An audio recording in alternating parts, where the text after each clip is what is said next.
Hi, Diana. How's it going? It's going really well, thanks. And yourself? Good. Yeah. So I just met you recently, like within the last few months, Yeah. and we were on LinkedIn apparently. And Apparently. I don't know who connected with who or how we got connected, but that was great. I'm glad I met you, and thank you for coming to my event, YEG Empowering You, in September. Really appreciated that, and yeah, I guess we're here because we're here to talk about all things accessibility, Yes. right? And so let me start by saying thank you for coming, and please begin to tell your story. Yeah, thank you for having me. And thank you for inviting me to that event because that was Absolutely. wonderful. Yeah, a little bit about my story. Well, kind of recently, how I got into starting my own business was back in 2021, just kind of post COVID. Okay. I ended up starting a job working with a museum. Oh. And it's an outdoor museum, and there was a ton of walking involved, and it was very active. And I came in, and I actually ended up having a leg injury right before I started the job. Oh, jeez. And so I was a little frustrated, but I really wanted to do this job. And I was like, how am I going to do this? I'm going to have to ask the supervisor to put in some sort of seating because there wasn't any seating outside because, of course, they're trying to avoid anyone like mingling or sitting in common Right. areas, Yeah. right? And so I asked my supervisor, I said, hey, I really want to do this job. I really want to be here. But unfortunately, I'm not able to walk the distances between the different buildings without some way to rest. Can we put in some sort of benches or something? And luckily, she was great, and she said, "Yep, absolutely." And we were able to put a ton of benches all along the street. Wow. And so I was super happy. I was able to do the job. Yeah. But at the end of the summer, my leg had healed, Okay. and That's good. I was really happy about that, but I started to realize that I was not the only one using those benches. So I started to notice that kids were using those benches, that seniors were using those benches, care aides, anybody else who came in with an injury. Right. And so I started to realize that by advocating for myself, I actually advocated for an entire group of people I didn't even know about. That's awesome. Yeah, and so I started to realize there was something there. Something there that I was passionate about and something there that really I wanted to continue doing. And I realized that I had a huge impact on the park, even though it was originally just for myself, you know? Wow. And it was really something that was kind of my light bulb moment. Yeah. That something that I came in embarrassed about and Yeah. really wasn't wanting to ask for help Yeah. or wanting to ask for what I now know is accommodation, was something that at the end actually ended up being really empowering Wow. because I ended up helping all these other people as well as helping myself. Well, and that's amazing that you actually had a supervisor, management, who didn't brush that off. Absolutely. That's very rare. So you're very lucky that way. Absolutely. And I really enjoyed working there so much. And because of that, I actually did end up going back last summer, I think it was, with my nephew. And I noticed that the benches were still there. Wonderful. And they actually added more. Oh my gosh. So for me, that was really cool because I realized that there was like a lasting impact. Yeah. No matter if they remembered my name, no Yeah. matter if they remembered my Yeah. time there, I had a huge impact that was staying and was actually going to be there hopefully from now on to help people like myself. Oh, And that's how I started my business. So Okay. from 2021, I moved to a different business and I worked for them for a while. Okay. And about 4 or 5 months into the business, I realized that I was really not doing well there because of the chair that I was sitting in. Okay. It was not built for someone with my body. And because I am a larger person, I've been fat for the majority of my life. I realized that I was getting knee pain. I was getting, all of this stuff was starting to hurt because I was sitting too low in the chair. Yeah. And so I asked that supervisor at the time for accommodation and asked them for a different chair. Okay. And it was initially kind of brushed off and not really taken that seriously, and nothing came of it. And luckily, my coworker, encouraged me to ask again, and she knew of a chair that was in another location on a construction site that was free to use. Okay. And so once I finally did ask again, it took 2 or 3 times for me to ask. Wow. They finally got the accommodation in. And for me, I was just like, you know what, that shouldn't have happened. Well, I would have given up on the first ask, right? And a lot of people would. Yeah. And that's the problem is Yeah.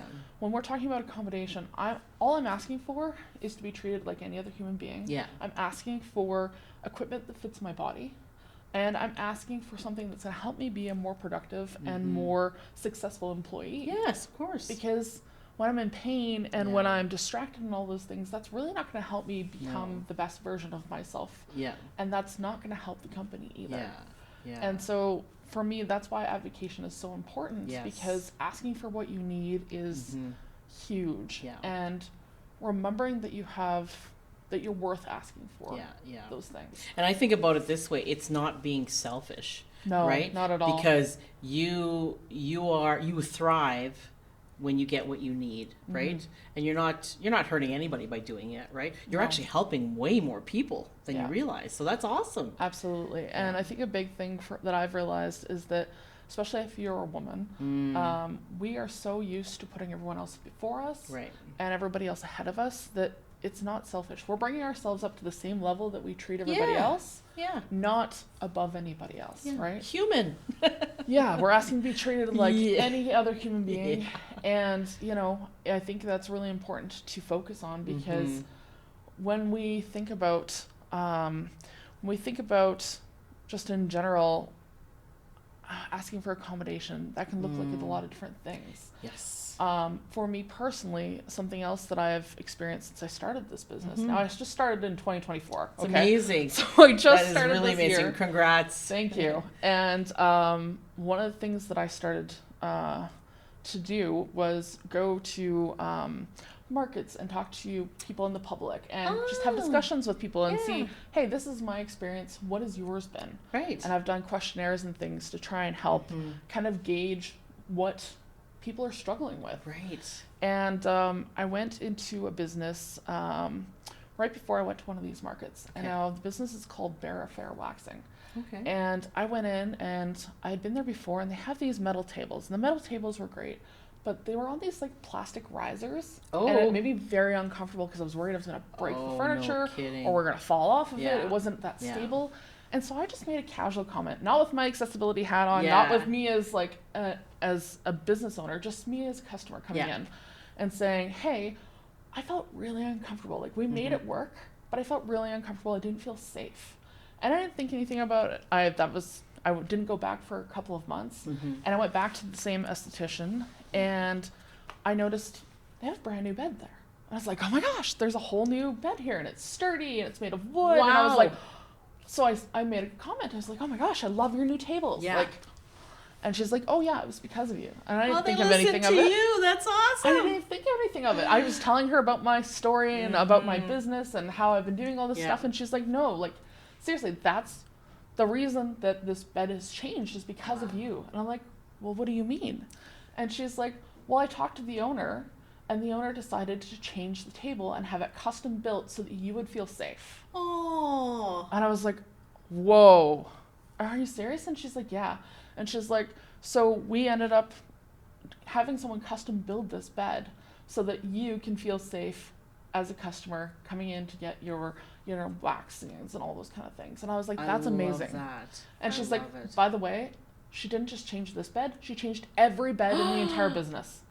Oh my god. And I was like, wow, okay. Yeah. This tells me that what I'm doing is working and what I'm doing is so important because now I've made sure that every other person that goes to that business feels safe on those tables. Exactly. That's huge. That is huge. Wow. Like that just really tells you the power of self-advocation. Yeah.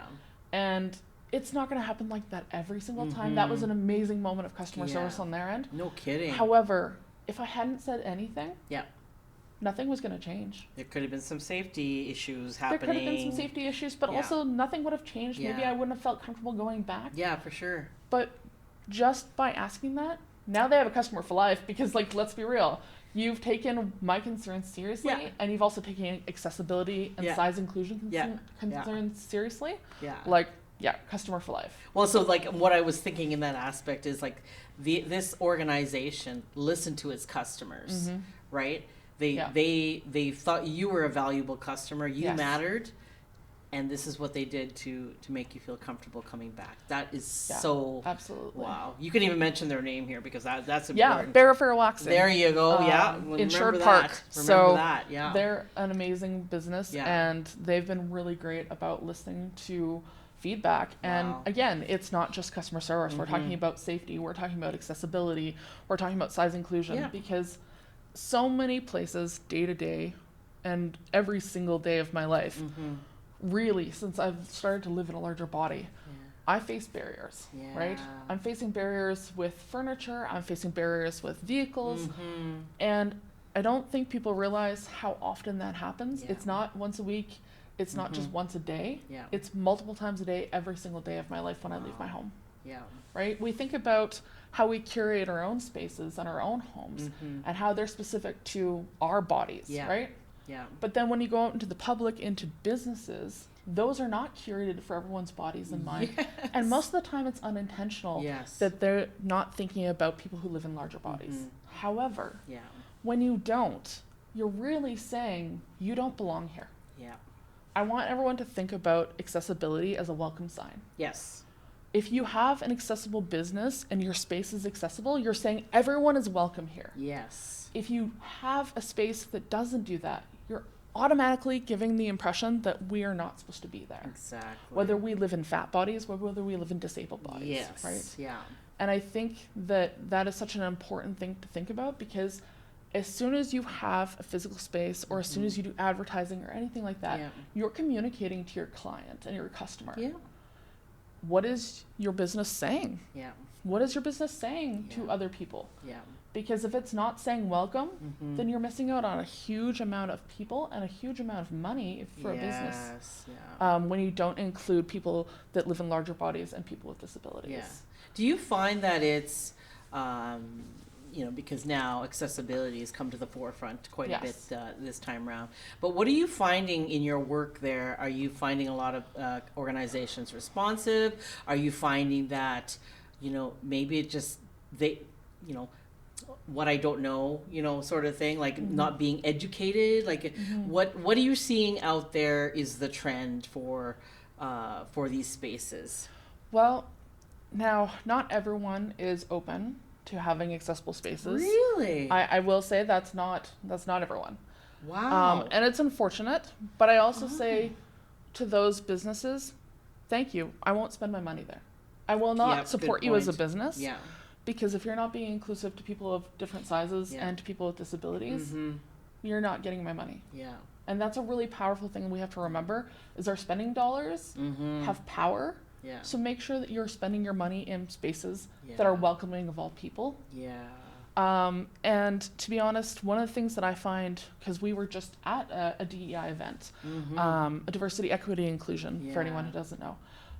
And one of the things I brought up is I've been to many of these events, I've been to many of these conferences, and people are not talking about people who live in larger bodies. They're not talking about body diversity when it comes to accessibility. And that's where I'm trying to bridge that gap.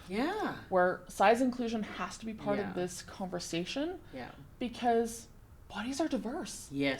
There's so many diverse bodies, and that's okay, and that's natural, and that's normal. And I think that is something that we have to think about when we're building spaces and we're designing spaces. Absolutely. And even when we're hosting events. One of the things that I mentioned at your event was I was so excited. There were chairs without armrests there. Oh, wonderful. That, for me, is inclusive. That's a big deal, Because for me, a lot of the times, chairs that have armrests are only 19 inches wide. They are standardized to men's bodies. And they are standardized to someone who is, quote unquote, straight size or between a size small and a large, right? And a lot of the times there's so many bodies that don't fit in those parameters. That's right. And so having chairs without armrests and having options means more accessibility. For sure. And that's one of the things I want to stress is options equal accessibility. So your work is focused on the audience of larger bodies. Yes. But you do expand into other people with disabilities, right? So I'm basically trying to make sure that we talk about larger bodies within the context of accessibility as a whole. So I want to think about when we're designing bathrooms and things like that, you know, I've seen it where there's a bar that's here for an accessible washroom. Yeah. But then it's only it's really narrow, and that bar doesn't move. Oh my gosh. So then it's accessible for someone who potentially might need it for stability, but then someone who's in a larger body can't use it. Yeah. So is it really accessible for everyone? Right. Right? So we have to think about these things when we're building accessible spaces, and we have to think about these things in public spaces as well. Because things like, oh gosh, bus benches with the little armrest on there that's supposedly for comfort. If that armrest is there, I'm not sitting there. Yeah. So this idea of trying to make it more comfortable, but is it making it more comfortable, or is it actually preventing people and providing a barrier for people to actually be able to sit there? That's right. Right? That's right. I have a little bit of a way to explain what it is like living in a larger body. If you're interested in hearing that. Yes. So I want you to imagine that you're in a world built for children. Okay? So you're in a world built for children, the whole world is like that, and you're the only adult. Yeah. So all of the chairs are half a foot off the ground. Right. They're made of that flimsy plastic. Yeah. They might have armrests on them. The cars are those little tiny toy cars that, have no room at all. The tables and the chairs are all tightly put together because kids don't need a lot of space, right?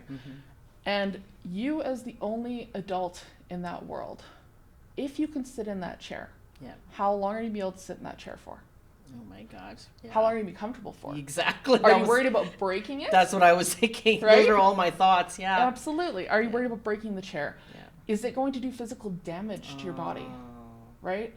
And what about the car? How long are you going to be able to sit in that car and go for a drive? Oh my gosh. How much does that limit the way that you experience the world around you? Yeah. How isolating does that become when your home is the only place that is curated for your body, and everywhere else limits what you can do and how long you can be there for? Yeah. That's what it's like living in a larger body. Yeah. Now we're talking size 14 or an XL and up, right? Yeah. So I've lived in a larger body my entire life for the most part.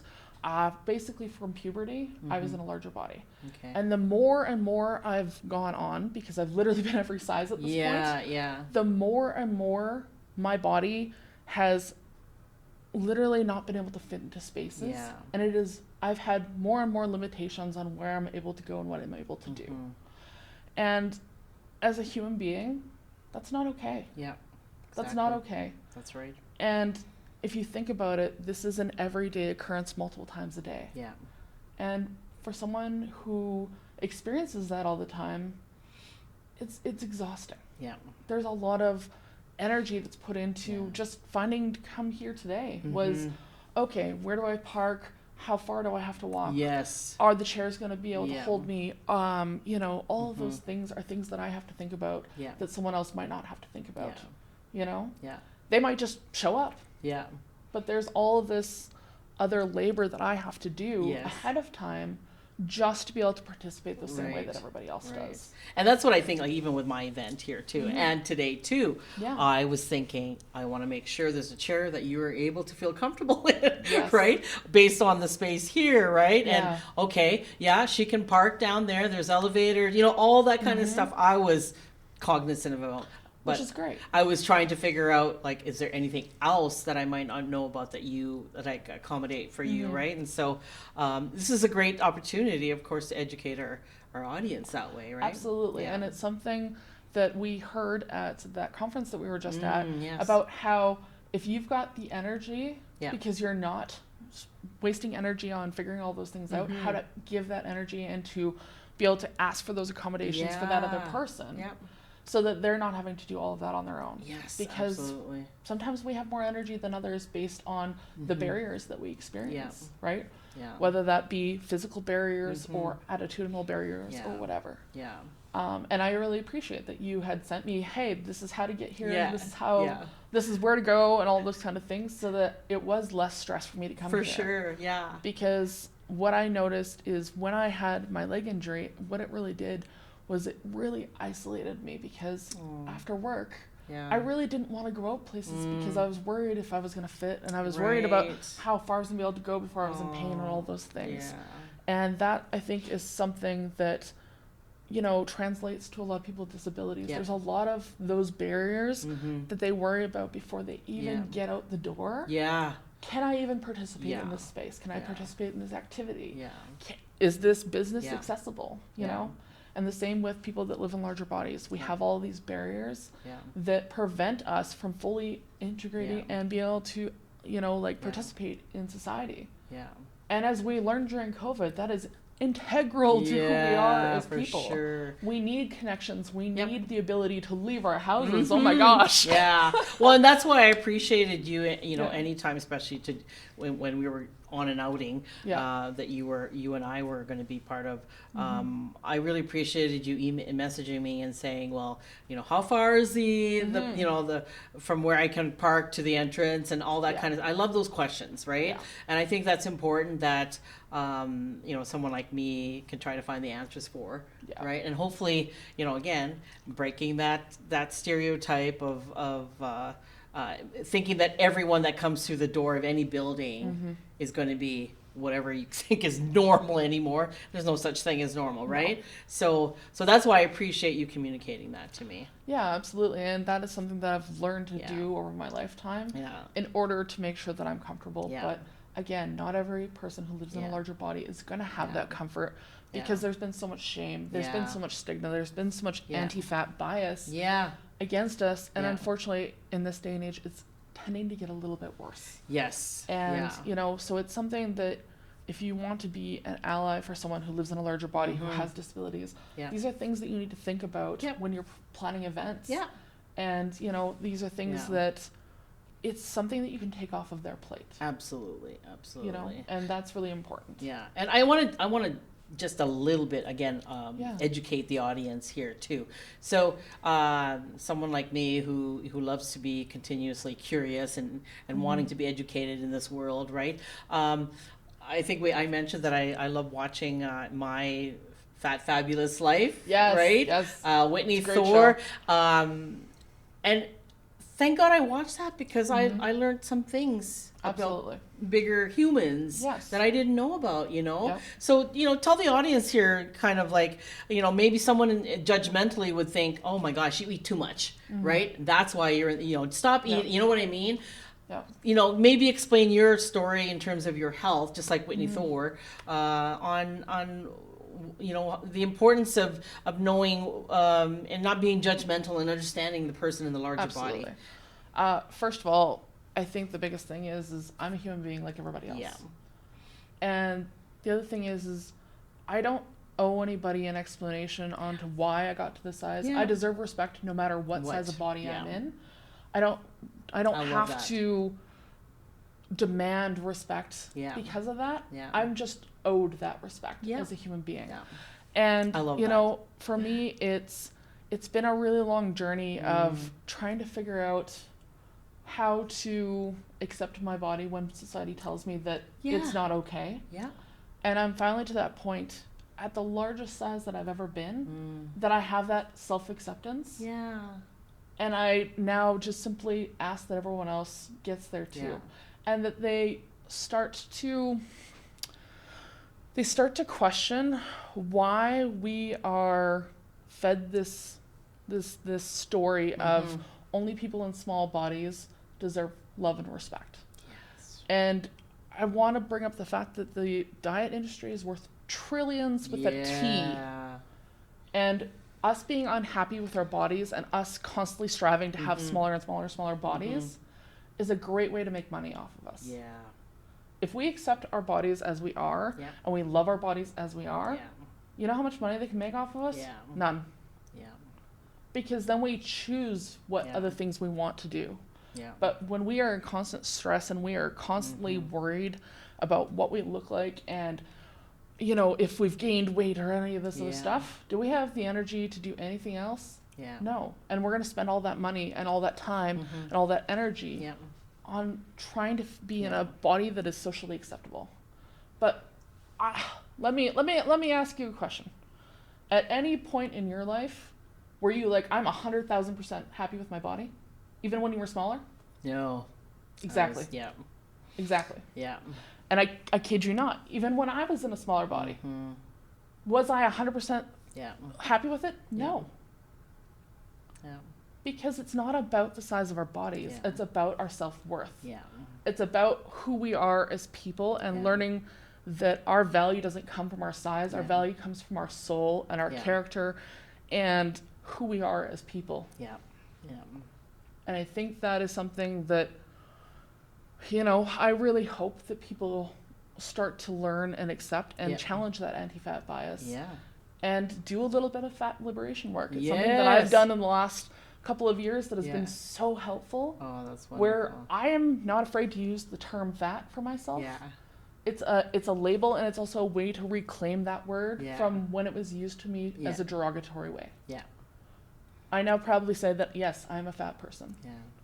And I am part of the community, so that is a word that I am able to use. Yeah. And I use it in a positive way only. Yeah. I use it as a way of reclaiming that power. That's from that word. awesome. That's Yeah. awesome. Oh, I love that. Yeah. Oh my gosh. Now let's get into like what you have for plans with your business and what you're doing. Yes, You got any absolutely. special events going on?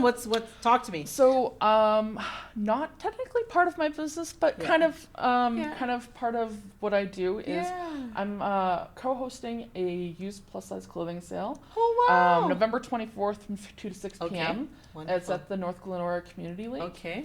And that way, we are doing used clothing only. So we've got 18 people that are coming to sell their used clothing. Okay.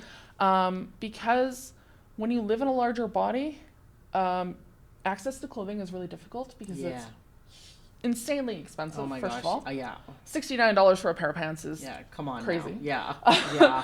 And on top of that, especially when you become in one of the larger parts of that spectrum, you find there's even less options. And even in stores, I'm going to call them out specifically, like Torrid, they don't carry my size in store. What? Thank you. That is the appropriate response. They make me either pre-order it to the store so that I don't pay for shipping, or I have to have it shipped to my house at extra cost. Oh my God. So I'm prepaying for clothing no matter what I'm doing. Yeah. I can't just walk into a store that is considered plus size, wow, like other stores, and be able to have the same shopping experience as everybody else there. Wow. They do not carry my size. So for anyone who lives on the larger spectrum of that plus size body, we're hosting this clothing sale to be able to give back to the community and to be able to develop community within like people who identify as fat. Yeah. And just give people an opportunity to find clothing that fits their bodies. Yeah. The other thing we're going to be doing is any of the clothing that doesn't get sold and that the sellers want to donate, we're actually going to be donating it to the women's shelter. We're going to be donating it to Bissell Center and a few other places. Wow. So we're only making money off of this as sellers. We're not making money off the event itself. Yeah. We're actually donating any extra money from the tables that we sold to Lipedema Canada. Wow. Yeah. Good for you. Yeah. Oh, that's exciting. So can anyone donate if they have any used plus absolutely. size If people have used plus size clothing and they want to donate some, they absolutely can. We're going to have bins at the back. Oh, nice. And then we're going to have volunteers who take them out to the different organizations later. Gosh. But yeah, it's just something that I started because I was like, you know what? I wasn't having any traction selling my clothing that I bought over COVID. Personally, and I was like, I guarantee you I'm not the only person having trouble selling clothing. Of course. And I guarantee you I'm not the only person having trouble finding clothing. Yeah. So that is one of the events that we're running. Again, that's November 26th from 2 to 6 at North Glenora Community Lake. Wonderful. It's a used plus size clothing sale. And other things that I'm working on right now is I do have a course that I'm wanting to release. And it is called Self-Advocation.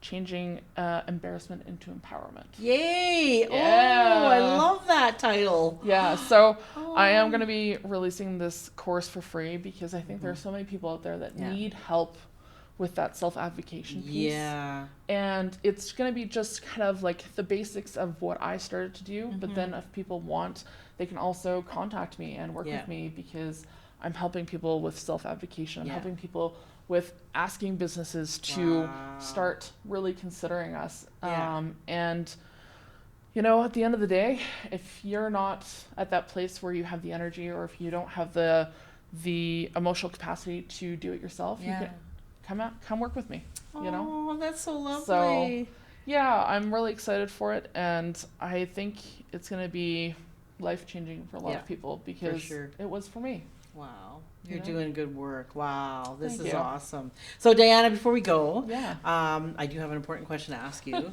that I like to ask all my guests, and that is, you know, what matters to you the most? Honestly, I think it's all about inclusion. You know, I think it's all about, let's remove those barriers and let's make sure that we're including everyone so that they have equal opportunity to access resources and community and, you know, public spaces and all those things. I think the inclusion part, I think especially after COVID, we've realized how important it is to have those things. And just in general, to make sure that you and your business, or you and your personal self, are including people in these things, because at the end of the day, we're all human beings. And at the end of the day, we all need that. We all really need that, to be included into something and to have that support in that community. Oh, thank you so much for being here. That was a lovely conversation. Yeah, and thank you so much for having me. I really, really appreciate it. Awesome. Okay, thanks.